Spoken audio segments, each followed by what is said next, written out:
You have to look at mandibular nerve passing the foramen ovale. And it is not alone. Then who is there? Male structure. BD Chorussia. BD Chorussia will tell male structure pass foramen ovale. M for mandibular nerve. If you say M is for mandibular nerve, then what is the A for? L for? E for? Let's discuss. But male structure pass foramen ovale.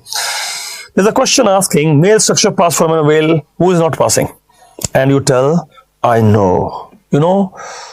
Yes. What is M for? M for the mandibular nerve not given. So that is the answer. Why? Where is the middle mandibular artery passing? It is passing foramen spinosum. It is passing foramen spinosum. Then what is A for? A is accessory mandibular artery. L for? L is lesser petrosal nerve. E for? E, the emissary vein. And what is M for? M for mandibular nerve. Already know. So male structure pass foramen ovale. Yes. M for mandibular nerve, not the middle mandibular artery. No, not the middle mandibular artery. It is passing in the foramen spinosum. Let us see some diagram for the same purpose then. And keep your answer as choice number B. And see the diagram. When you see the diagram, this is the bone again we see. Yes, actually this is a butterfly shaped bone. Who is this butterfly shaped bone? It is the sphenoid bone. It is having a lesser wing which is anterior, and it is having a greater wing which is in the middle cranial fossa. Okay, what do you want to see? What I want to see is opening in the greater wing of the sphenoid. This butterfly has a greater wing. Or this butterfly has greater wing. There you want to see the foramen ovale. Not only foramen ovale, I want to see foramen ovale and foramen spinosum also. Why spinosum? Because middle mandibular artery, you know. So you want to look at the superior view of the middle cranial fossa. Yes. Opening the greater wing of sphenoid. Yes. Seeing some structure passing through. Right. This is the diagram. You have magnified now. So, still magnified? Yes, still magnified. You want to talk about the male structure passing foramen ovale. What is M for? M is the mandibular nerve branch of trigeminal. And what is A for? Accessory mandibular artery. What is L for? Lesser petrosal nerve. And what is E for? The emissary vein. So these are the male structure. But remember, sometimes, some population, one of the DNB question, lesser petrosal nerve may be missing from the foramen ovale. Then where is it found? What is the DNB question? DNB people asking, some population, lesser petrosal nerve is missing from the foramen ovale. Where is it found? Then where it is found? Yes, I'll tell you. It is here. Where? Canalicus innominatus. Remember, lesser petrosal nerve is found in the canalicus innominatus in some percent of population. That time it will be missing from foramen ovale. It will be found in the canalicus innominatus. And what is there in the foramen spinosum? Middle mandibular artery. Along with middle mandibular artery, what is there in foramen spinosum? The nervus spinosus. What is nervus spinosus doing here? Where it came from? It is a branch of the mandibular nerve. So, nervus spinosus is passing foramen spinosus and is a branch of the mandibular nerve doing what? Doing what? It is supplying the skin on what? The floor of the middle cranial fossa. Do you know this is the floor of the middle cranial fossa here? The greater wing of the sphenoid.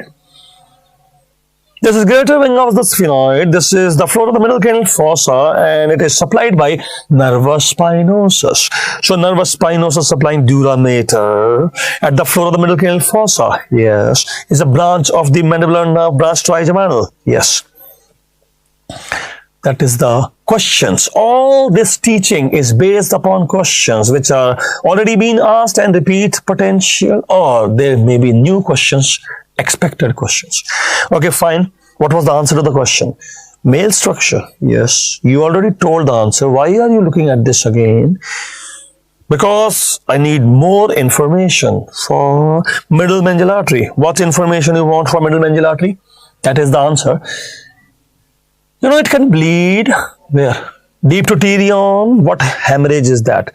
Deep to what? Pterion. What hemorrhage is that?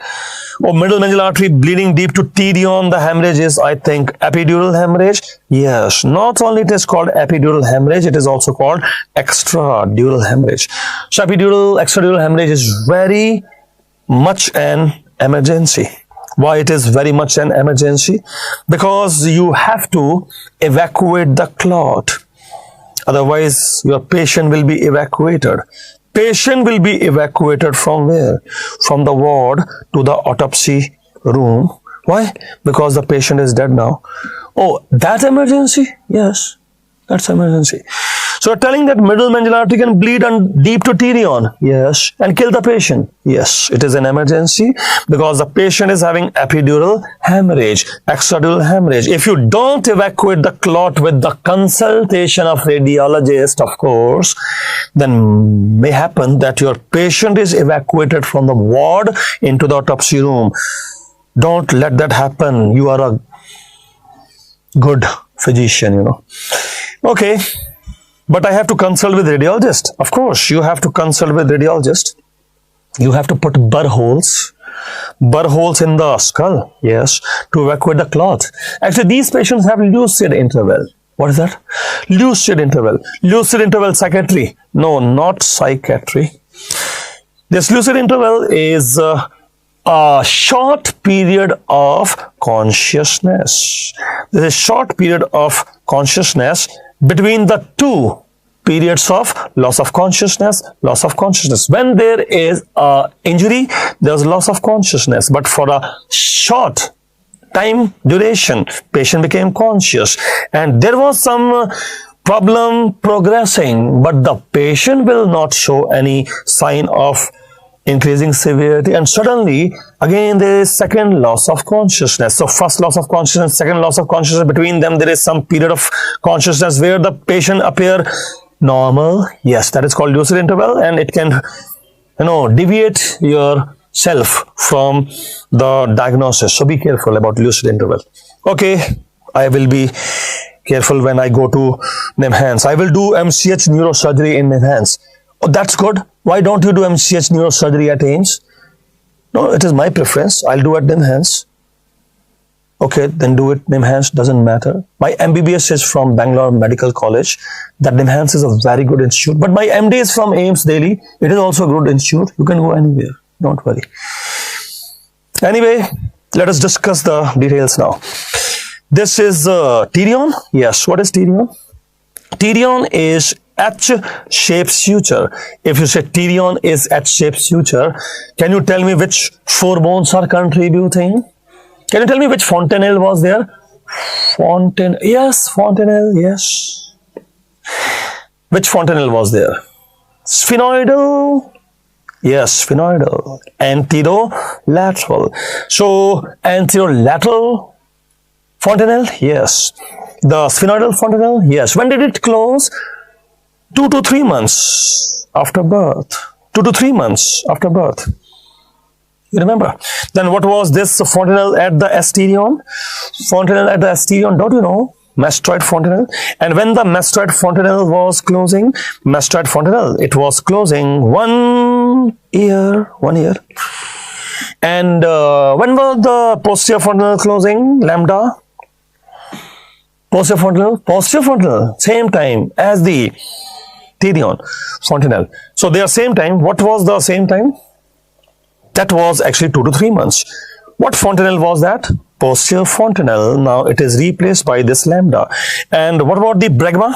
Bregma, anterior fontanelle. So if you say anterior fontanelle, then I think it was the last to close. Yes, 1.5 years or maybe 2 years. So 1.5 years, 2 years. Yes, that is anterior fontanelle. Anyway, that is about the fontanelle. What about the four bones making the pterion? Four bones making pterion, I'll tell you. There is this frontal bone at the front, and then parietal posterior, and parietal posterior, fine. Then ear of the bone of the ear, temporal bone inferior, temporal bone of ear inferior. Yes. What is this anterior bone then? Which also form the lateral wall of orbit. Lateral wall of orbit, posteriorly, yes. Greater wing of sphenoid, yes. Greater wing of sphenoid, greater wing of sphenoid. So greater wing of sphenoid is forming lateral wall of the orbit. Then who is forming lateral wall of orbit anteriorly? That was the zygomatic bone. Zygomatic bone. So zygomatic bone is anterior, yes, and greater wing of sphenoid is posterior, yes.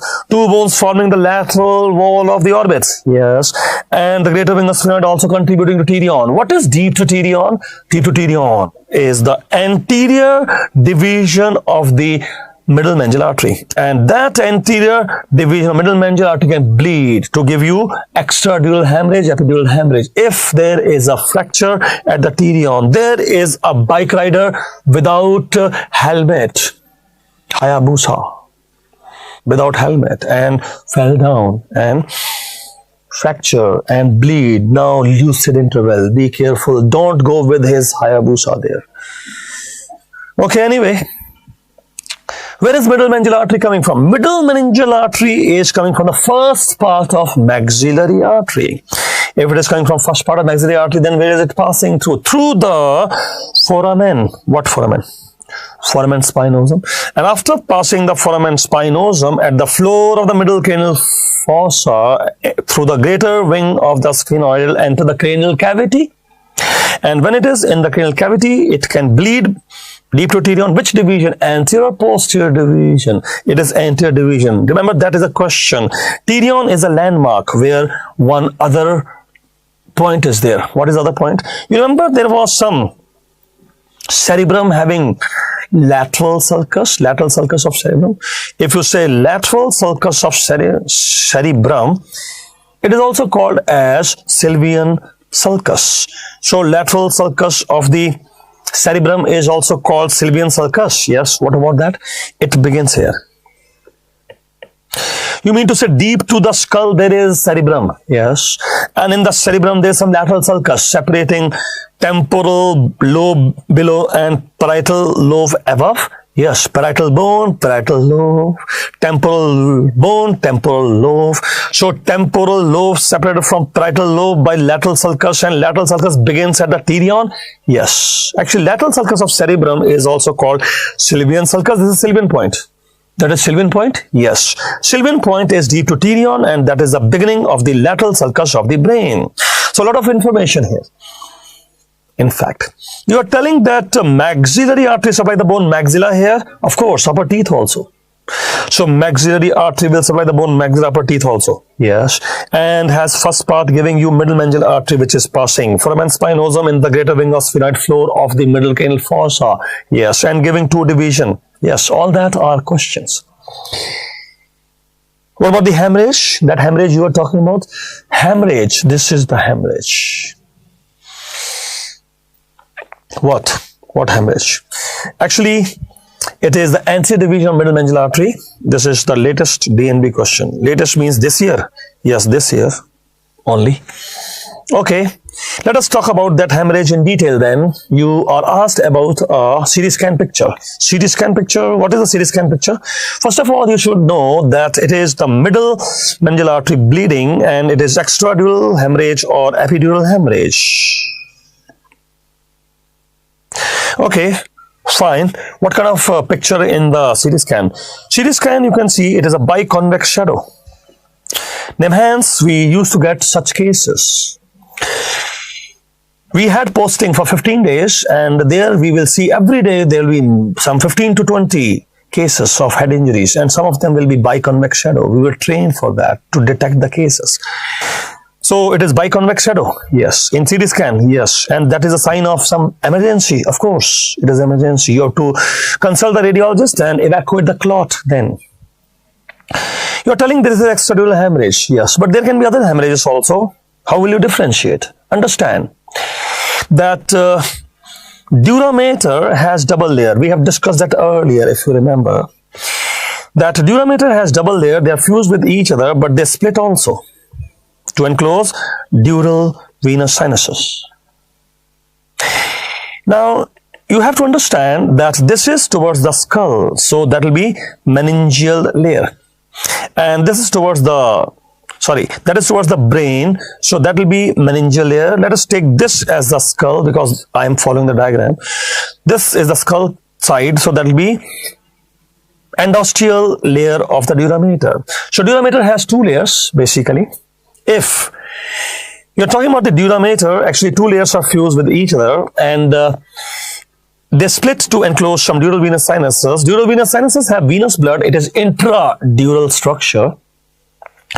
Then you have brain inside, and if brain is inside, that is the meningeal layer of dura mater, and the skull is outside. So this is the endosteal layer of the dura mater. Now the point is, if you have a space deep to this, you will say subdural space. And if a space outside that, you will say epidural space or extradural space. So you're telling that if I am going towards the brain, it is subdural under dura mater? Yes. And if I'm going away from the brain or towards the skull, then it will be epidural. Yes, that is the point. And then you see the diagram. This diagram, yes. What is this diagram about? This is foramen magnum here. And that is the skull having meningeal and periosteal layer of the dura mater. But sir, you said endosteal? Doesn't matter. Periosteal, endosteal doesn't matter. Okay, then you see here that the double layer of dura mater are here. So you mean to say this will be the brain side? Yes. And that will be the skull side? Yes. So this is what is called as epidural or extradural? Yes, that is the point here. Epidural or extradural. It will separate the dura mater from the bone. So as it is separating the dura mater from the bone, then there will be emergency. Yes, you have to put a burr hole and remove the blood. Sir, can you tell us about the subdural then? Of course. Let us see. Subdural also. First, you have to understand this information again. Which information? The one which we just discussed. Look at this. What is this? The two layers of dura mater splitting to enclose dural venous sinus. This time it is the superior sagittal sinus. You are looking from the front view, a coronal section. A coronal section from the front view, and you are looking at the superior sagittal sinus. So this is the two layers of dura mater splitting to enclose dural venous sinus. Can we draw the diagram? Yes, we will draw the diagram, but remember, under the dura mater, you have subdural space. Under that, you have arachnoid mater. Under the arachnoid mater, subarachnoid space. Under that, the pia mater, covering the brain. What is there in the subarachnoid space? CSF. And what is there in the CSF? Blood, if there is a rupture of berry aneurysm. So this is what you want to discuss? Yes. Okay, discuss then. You see, this is double layer of dura mater and it is now splitting. Why? To enclose a sinus. What sinus? That is a dural venous sinus. Name, superior sagittal sinus. You are looking for the front view and superior sagittal sinus. So that is superior sagittal sinus, a dural venous sinus, and it is intradural. Yes, it is intradural. Then what is about that? Means outside. Yes, that could be epi or extradural hemorrhage. If it is epidural or extradural hemorrhage, then what about a subdural? Subdural will be here. Now, if you say this is subdural, can you tell me why I have subdural hemorrhage? Because some veins are bleeding. Which veins are bleeding? First, you tell that this is the brain here. What brain? This is the cerebral hemisphere, cerebral hemisphere. Which cerebral hemisphere? Right and left cerebral hemisphere. Okay. Then cerebral hemispheres are sending some veins here. Where the veins are going? What do you think where the veins are going? Into the dural venous sinus? Yes. What are the veins called? They are superior cerebral veins. So these are superior cerebral veins and they are draining into the superior cerebral sinus. Yes, they bleed. And when they bleed, then there will be subdural hemorrhage. They are also called as bridging veins. Bridging veins. Are you telling that the cerebrum is having superior cerebral veins draining into the dural venous sinus and these veins are the bridging veins and they bleed to give you subdural hematoma? Yes, subdural hematoma. Okay, fine. You are telling this is dura mater, double layer of dura mater? Yes. Then what will be under that? Under that, I will have this arachnoid mater. If this is the dura mater double layer, Then this is the arachnoid meter. Yes. And what is under the arachnoid? Under the arachnoid, the subarachnoid space filled with CSF. So this is the under the arachnoid, the subarachnoid space with CSF. Yes. What is in the CSF? Arteries. Which arteries? Circle of Willis. Circle of Willis. Yes. You are telling circle of Willis branches are in the subarachnoid space. What if there's a perianeurysm bleed? Perianeurysm bleed, then you will have subarachnoid hemorrhage and the CSF will be stained with blood. Okay, then what is deep to the subarachnoid space? That is the brain. No, what is brain covered by? Brain is covered by pyometer. Pyometer. Remember, what is the cerebrum covered by? Pyometer. What is over the pyometer? Subarachnoid space filled with CSF. What is over that? Arachnoid meter. What is over that? Dura meter. The most outer membrane? Dura meter. Deeper to that? Subdural space. Deeper to that? Arachnoid meter. Deeper to that? Subarachnoid space. Deeper to that? The pyometer. Deeper to that? The cerebrum. You have discussed the three hemorrhages here. Yes. Which one is emergency? Emergency is extradural hemorrhage and the subarachnoid hemorrhage. Extradural hemorrhage and subarachnoid hemorrhage. And what about the subdural hemorrhage? It may present as emergency, but usually it is patient kept under observation, no emergency. So this is usually no emergency? No. But sometime it can present as emergency? Yes. Acute cases, large hematomas. Acute cases, large hematomas. And what if it is chronic small hematomas? Chronic cases, small hematomas, not emergency. But acute large hematomas can be emergencies. Okay, fine. These are the three things you have discussed. Yes. If it is outside the dura mater, it is called extradural hemorrhage. And if it is subdural hematoma, it must be under the dura mater. Subdural means under the dura mater. Dura mater is here. This is under the dura mater. And why this bleed? Because this bridging vein is bleeding, you see. Bridging vein is, where is bridging vein going?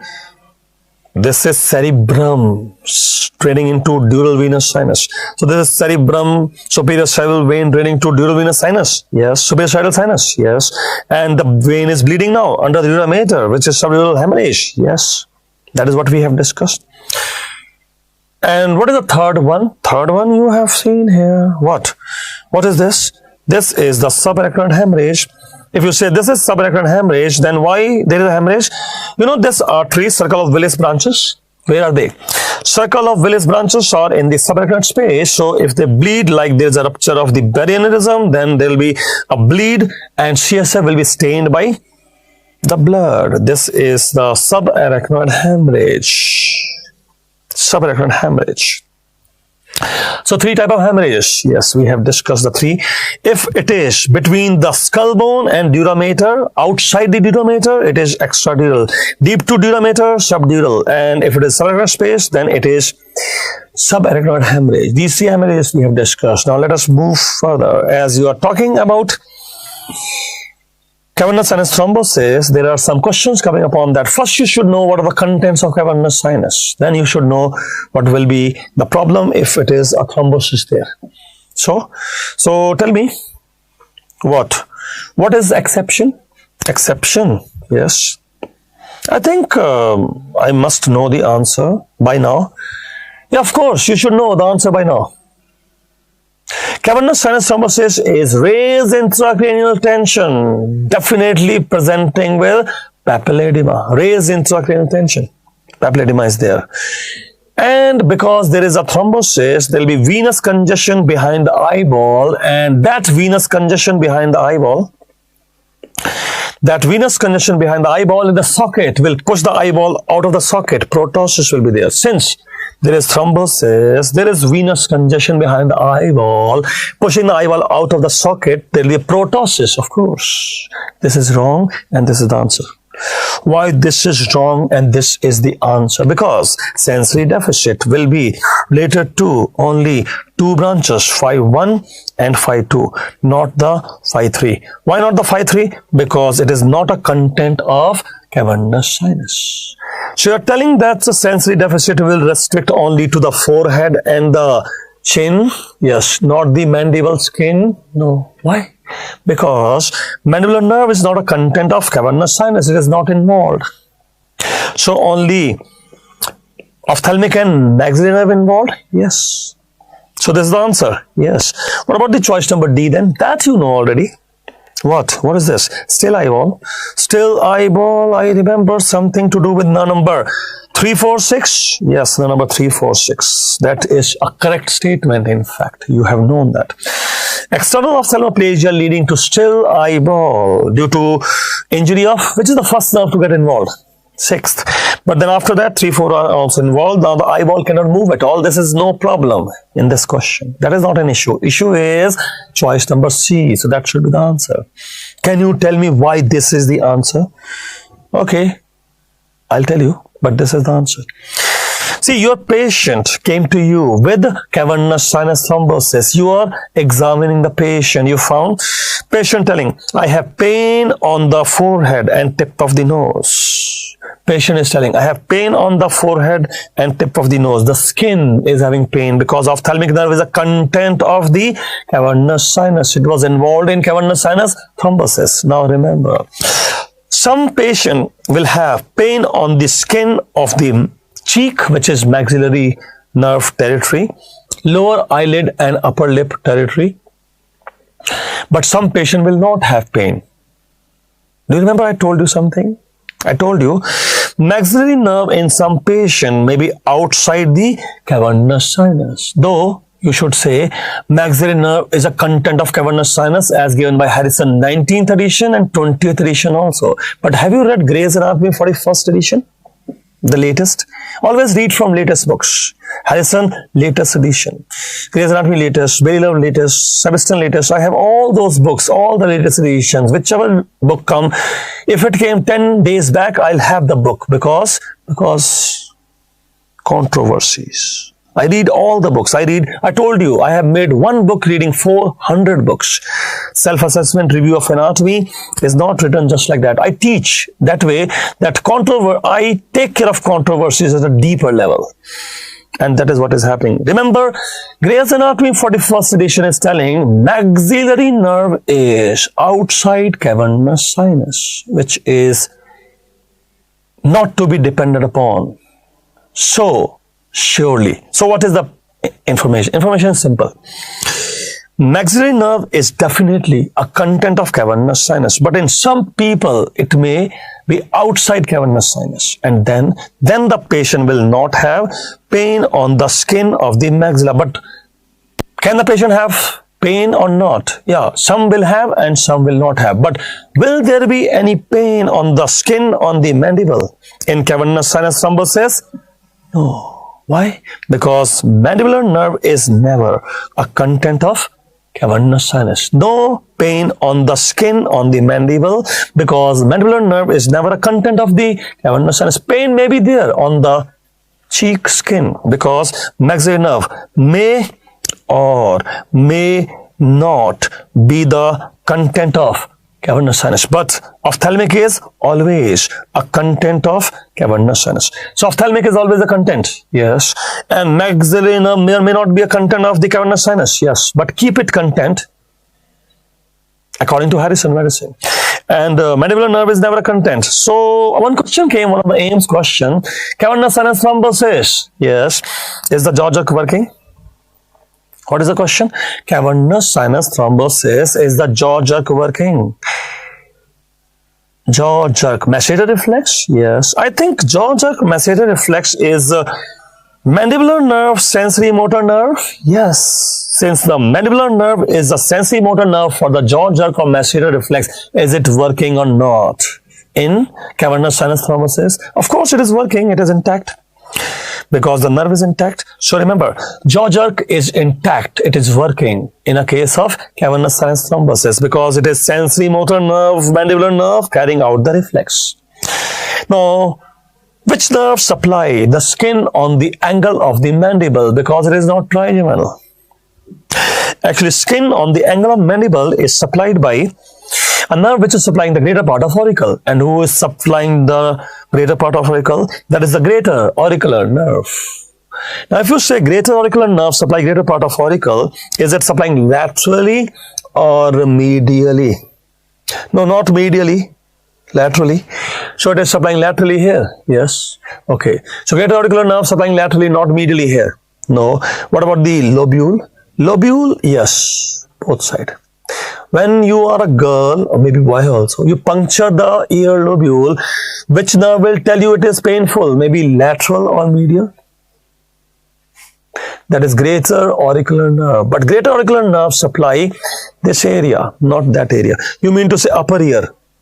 Medial surface is some other nerve? Yes, that is lesser occipital nerve. Remember, greater auricular nerve will supply greater part of auricle laterally and medially also, but only ear lobule, because if you say medial surface of the auricle, upper auricle, then it is lesser occipital nerve. We'll discuss that later as well, drawing a diagram. But here, remember, if you are a girl or maybe boy, some boys also, one ear, they puncture. Which nerve will tell you it is painful? Maybe lateral, maybe medial. It is same nerve, greater auricular nerve.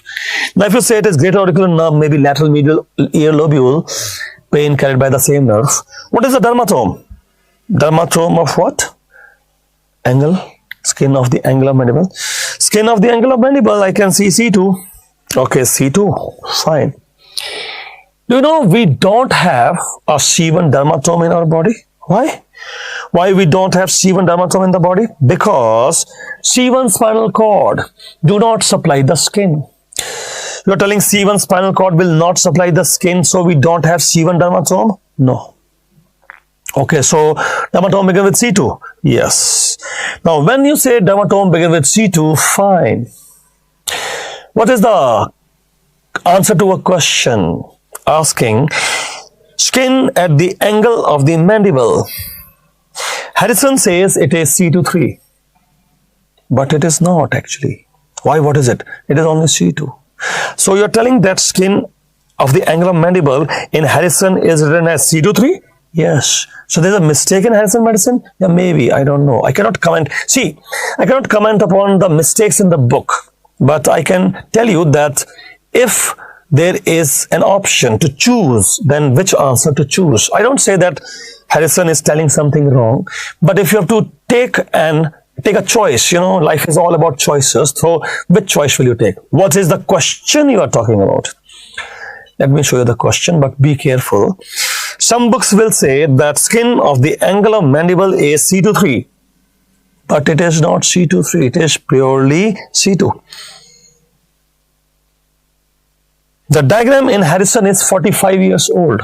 They have not changed the diagram. They should change the diagram. 45 years old diagram they're using.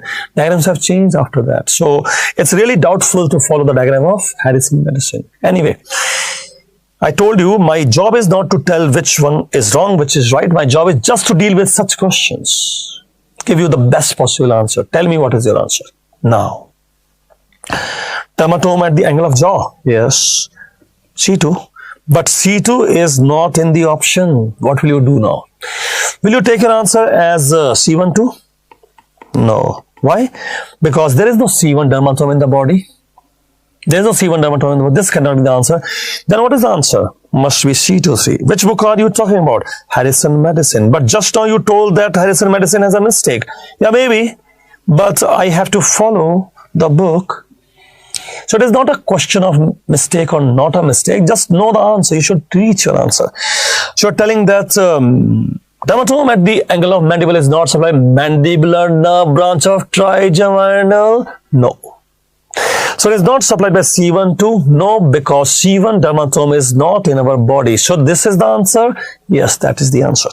According to Harrison medicine, yes, but not the Gray's Anatomy. No. According to Gray's Anatomy, you cannot reach the answer. So that's why, you know, you have to read Gray's Anatomy, then you have to read Harrison medicine also to deal with such questions. Anyway, this is the answer.